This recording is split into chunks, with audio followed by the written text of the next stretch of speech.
Ini adalah coronavirus, atau lebih tepatnya adalah virus SARS-CoV-2. Virus ini menyebabkan penyakit Coronavirus Disease 2019 atau COVID-19.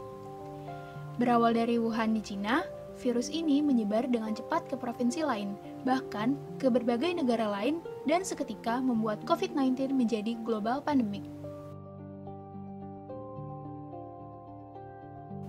Virus ini diduga berasal dari kelelawar dan dapat disebarkan melalui cairan, seperti saat kita batuk maupun bersin. Virosfer merupakan kata yang mendeskripsikan ruang di mana virus ditemukan dan pengaruhnya serta dampaknya terhadap lingkungan. Mempelajari virus secara biologi dan etiologi menjadi penting untuk mencegah persebaran virus, mempermudah diagnosis virus, dan mengontrol virus. Mikroskop elektron menjadi alat yang esensial untuk mendeteksi dan menganalisis replikasi virus. Mikroskop elektron memungkinkan pengamatan dalam skala nanometer sehingga virus dapat diamati untuk penelitian lebih lanjut. Salah satu kelebihan mikroskop elektron adalah kemampuannya untuk menggambarkan keseluruhan spektrum interaksi. Dengan mikroskop elektron, kita juga dapat mendeterminasi fitur fungsional dari virus dan mekanisme interaksi yang dimilikinya.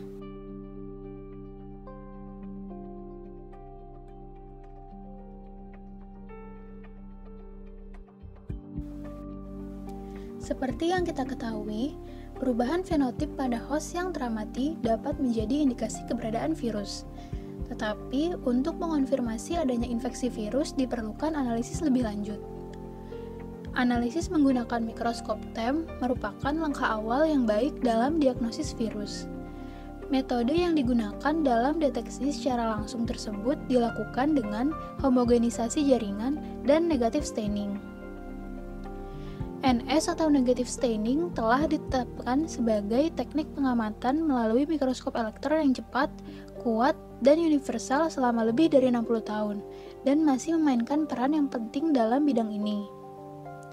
Teknik NS dapat diterapkan secara universal ke semua jaringan biologis, organ, dan kultur sel, serta sampel tanah dan air.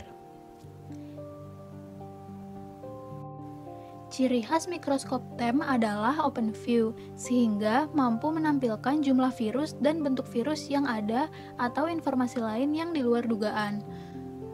Lalu, bagaimana langkah-langkah diagnosis virus dengan TEM? Langkah awal pengamatan adalah menyediakan sampel dalam jumlah yang kecil, tetapi mampu membawa virus dalam jumlah yang banyak.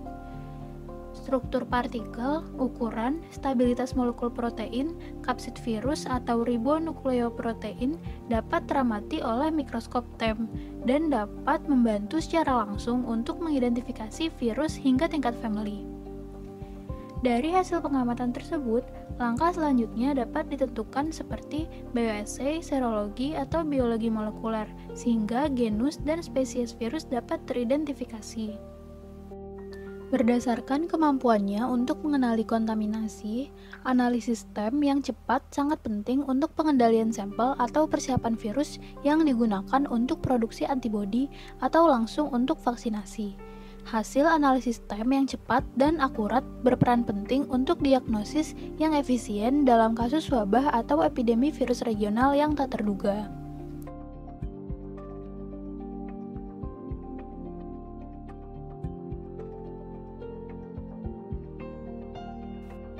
Studi komprehensif tentang biologi virus dan respon inang memerlukan kombinasi biologi molekuler, analisis biokimia, dan mikroskop elektron. Berbagai input material dapat digunakan untuk analisis fungsional virus dengan tujuan yang berbeda. Jaringan yang dihomogenisasi dengan konsentrasi virus yang tinggi, serta persiapan virus yang dimurnikan, cocok untuk penentuan ukuran partikel. Untuk virus yang tidak diketahui, data yang diperoleh dari pengukuran virion dan morfologi memberikan informasi tentang organisasi genom dan panjang genom serta stabilitas partikel. Akurasi dalam kuantifikasi virus dapat ditingkatkan dengan menggunakan Scanning Transmission Electron Microscopy Detector atau STEM dalam Scanning Electron Microscope. Gabungan penggunaan TEM dan SEM meningkatkan karakterisasi objek yang lebih besar seperti bakulovirus occlusion bodies. TEM memungkinkan resolusi tinggi struktur virion, lokalisasi, pengukuran partikel, dan detail ultrastruktural dalam preparasi embedded occlusion body. Di sisi lain, analisis SEM ideal untuk high throughput screening of samples, kontrol kualitas preparasi, dan pengukuran untuk perbandingan isolat yang berbeda. Sekarang, mari kita berbicara lebih jauh tentang coronavirus itu sendiri. Ini adalah gambar SARS-CoV-2 yang diambil dari sampel pasien pada akhir 2019. Virus ini termasuk ke dalam subfamili Orthocoronavirinae dan genus Beta Coronavirus. Tonjolan-tonjolan seperti mahkota ini menjadi karakteristik utama dari coronavirus. Hal pertama yang harus diketahui adalah ukuran virus ini sangat kecil, mungkin hanya sekitar 100 nanometer. Lalu, bagaimana ilmuwan dapat memperoleh gambar coronavirus ini? Ilmuwan menggunakan teknik visualisasi yang sangat spesifik dengan mikroskop elektron untuk melihat benda berukuran yang sangat kecil, bahkan terlalu kecil untuk diamati di bawah mikroskop biasa. Ini adalah contoh hasil visualisasi dengan mikroskop elektron. Terdapat dua jenis mikroskop elektron, yaitu Scanning Electron Microscope dan Transmission Electron Microscope. Mikroskop Scanning Electron atau SEM memberikan hasil gambar 3 dimensi, sedangkan mikroskop TEM memberikan hasil proyeksi 2 dimensi. Mikroskop SEM tersusun dari beberapa komponen. Karena mikroskop SEM termasuk mikroskop elektron, tentunya mikroskop ini memerlukan emisi elektron. Oleh karena itu, mikroskop SEM memiliki komponen untuk mengatur emisi elektron tersebut. Komponen tersebut terdiri dari elektron gun, gun alignment control, scan coil, dan pneumatic airlock valve. Komponen optik pada mikroskop SEM terdiri dari objective aperture, condenser lens, dan objective lens yang berfungsi untuk mengatur banyaknya pancaran elektron pada sampel agar lebih fokus. Preparat pada mikroskop SEM diletakkan pada stage. Stage yang dapat diatur peletakannya disebut dengan motorized stage, yang dilengkapi dengan stage control untuk mengatur posisi stage. Selain itu, terdapat specimen excharge yang dilengkapi dengan specimen excharge chamber untuk memasukkan preparat. Komponen yang terlibat dalam menghasilkan gambar di perangkat komputer terdiri dari detektor, amplifier, hardware, dan software komputer. Mikroskop SEM terdiri dari 3 bagian utama, yaitu sumber elektron, lensa elektromagnetik, dan pendeteksi elektron. Elektron digunakan karena sifat dualisme gelombang yang dimilikinya. Ketika berkas elektron ditembakkan, elektron akan melewati lensa yang berfungsi memfokuskan arah elektron tersebut. Kemudian, setelah elektron mengenai objek, objek akan memancarkan elektron sekunder yang akan dibaca oleh detektor. Jumlah elektron yang tertangkap bergantung pada variasi kontur permukaan objek yang diamati. Dengan memindai atau men-scan berkas elektron dan variasi jumlah elektron yang dipancarkan oleh objek, mikroskop dapat menyusun kembali atau menggambarkan topografi dari permukaan objek. Berkas elektron juga mampu mengionisasi objek dan membuatnya memancarkan sinar X. Energi dari sinar X yang dipancarkan akan berbeda-beda, bergantung pada komposisi dasar sampel atau objek yang diamati. Mikroskop SEM akan kembali men-scan berkas elektron dan energi sinar X yang dipancarkan objek. Dengan ini, mikroskop dapat mengidentifikasi dan mengukur banyaknya elemen dalam sampel dan memetakan distribusinya. Dengan adanya dua pendeteksi, yaitu sinar X dan elektron, mikroskop dapat mengenali jenis material penyusun sampel dan bentuk spasialnya, sehingga mikroskop SEM mampu memperbesar gambar permukaan sampel untuk menganalisa komposisinya.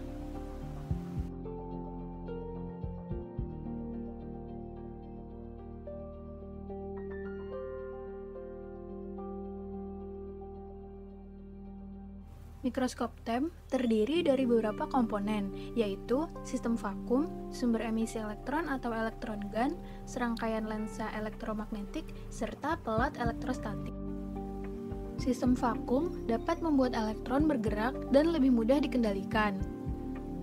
Elektron gun terdiri dari beberapa komponen, yaitu filamen, biasing circuit, vinyl cap, dan extraction anoda.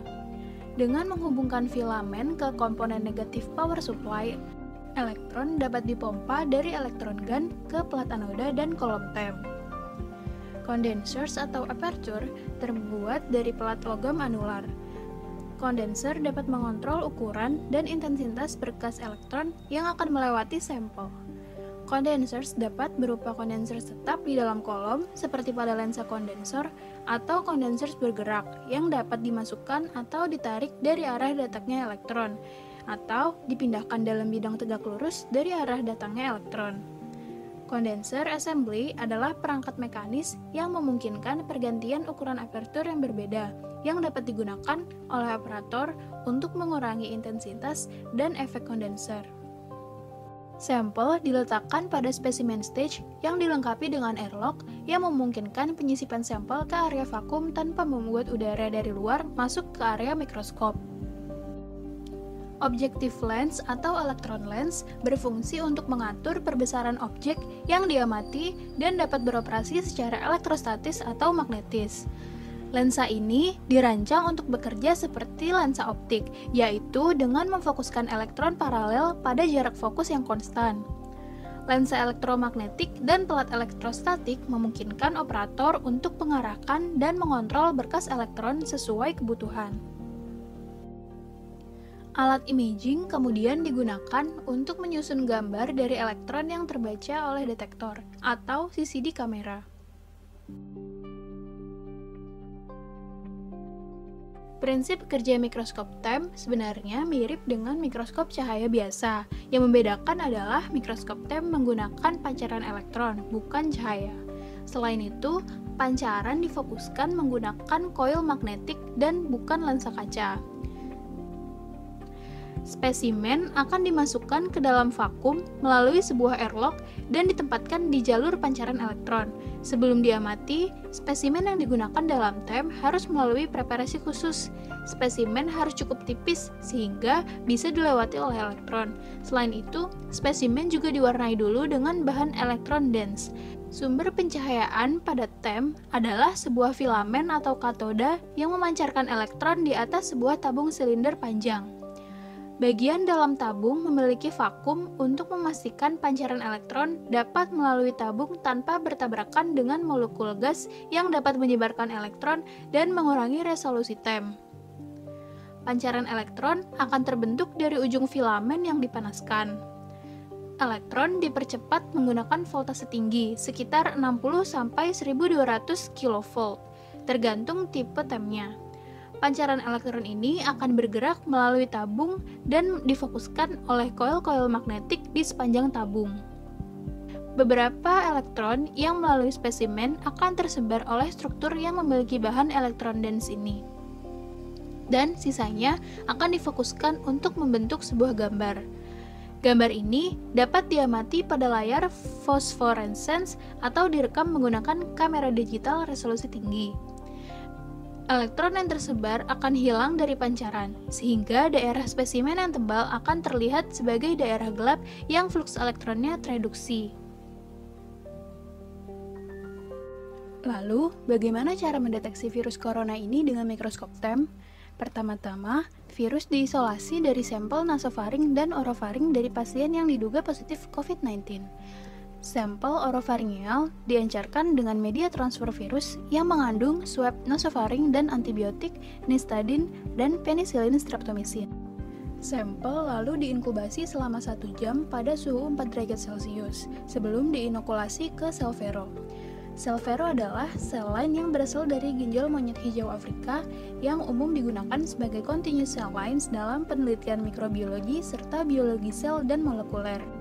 Sel vero yang diinokulasi virus dikultur pada suhu 37 derajat Celcius dalam medium Dulbecos Modified Higel atau DMEM dengan 5% karbon dioksida yang ditambah dengan 2% FBS dan antibiotik penicillin streptomycin.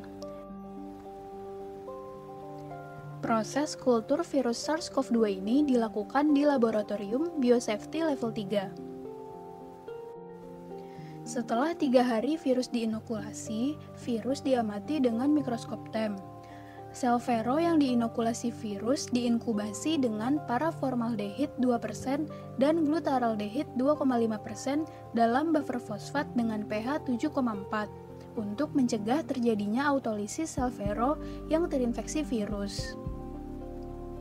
Untuk meminimalkan reaksi kimia antara sebelum dan sesudah fiksasi, slide dicuci 3 kali menggunakan buffer yang sama seperti dalam larutan fiksatif dan difiksasi lagi dengan 1% osmium tetroxide. Setelah dicuci 3 kali dengan air deion, dilakukan pewarnaan N-block menggunakan 0,5% uranil asetat. Setelah itu, dilakukan dehidrasi sel menggunakan propilena oksida 30% sampai 100% secara berturut-turut. Slide kemudian diletakkan di dalam blok resin F812 dan dipolimerisasi pada suhu 70 derajat Celcius selama 48 jam. Blok resin kemudian dipotong menjadi beberapa bagian dengan tebal 70 nanometer menggunakan ultramikrotom dan dipasang pada kisi nikel 100 mesh dan dilakukan elektrostaining dengan 5% asetil asetat. Sampel kemudian diamati dengan mikroskop TEM pada tegangan 120 kV. Virus yang teramati memiliki ukuran partikel yang berkisar antara 70 sampai 90 nanometer.